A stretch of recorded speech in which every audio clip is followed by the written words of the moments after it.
With the pandemic, the North Country Chamber of Commerce was forced to hold its yearly breakfast with state lawmakers virtually last year.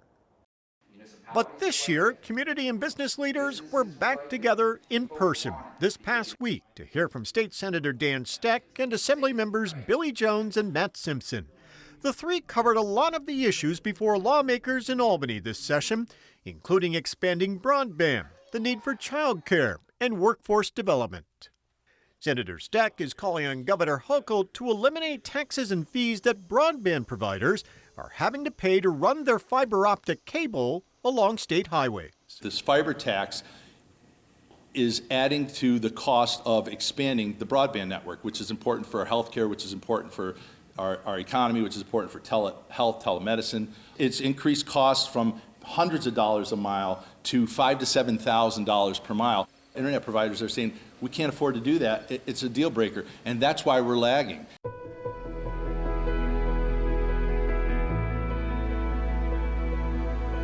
And Senator Dan Stec joins us now. It's good to see you. Welcome. You too, Tom. Thanks. So you and your Assembly colleagues gathered for the Chamber breakfast this past week, and the broadband tax. You all are in agreement about it. Yes. You think it's got to go. This effectively was passed, what, 2-3 years ago, back in 2019?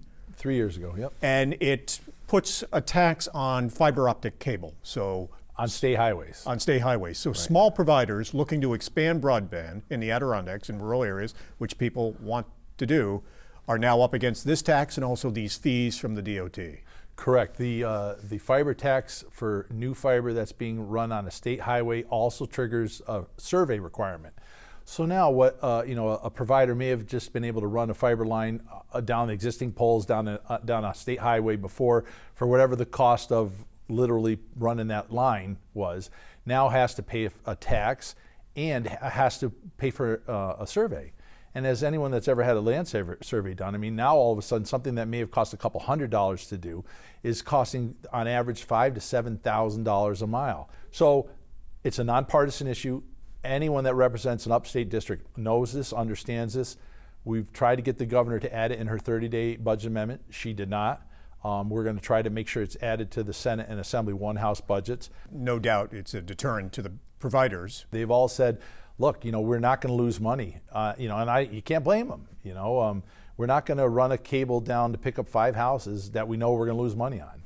You and your Republican colleagues gathered on the steps of the Capitol last week calling on the governor to get rid of the fees and taxes. Is there any hope that she could still reconsider? Oh, yeah. Well, look, I mean, behind the scenes, everyone is reaching out to people in the budget office. I have, and I know others have, both sides of the aisle. I don't see any political advantage to the executive digging their heels in and defending it.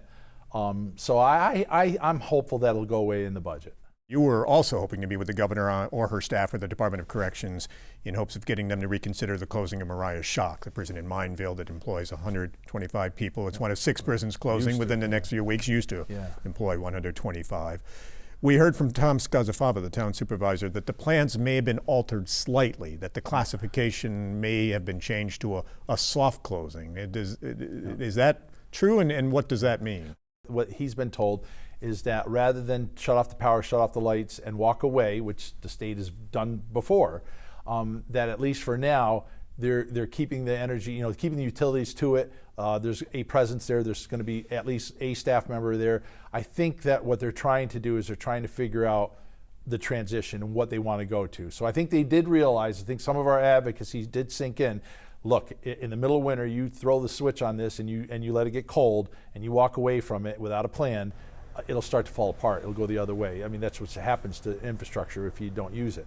So I think that there is a recognition there and an intent to try to find another use for it. I don't know what that will be, if it'll be some sort of drug treatment facility. Clearly, though, at least for now, they've decided that they don't want to keep it open and grow the program, which is, I still think it would have been the wiser move in the long run.